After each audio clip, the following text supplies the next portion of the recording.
خیلی ها میپرسن استاد ما در رایتینگ آیلتس در تسک 2 برای اینکه مقاله بنویسیم بعضی اوقات خیلی مشکل داریم که چطوری باید پاراگراف معرفی رو شروع کنیم.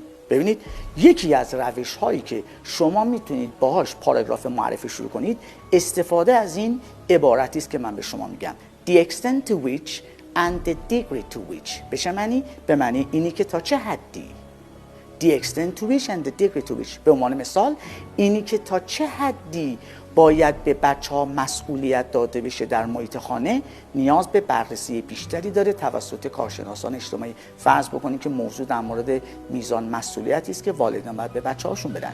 The extent to which or the degree to which children should be given responsibility needs further investigation by the social experts. اینی که تا چه حدی باید به بچه‌ها در محیط خونه مسئولیت داده بشه نیاز به بررسی بیشتری داره توسط کارشناسان اجتماعی. The extent to which and the degree to which.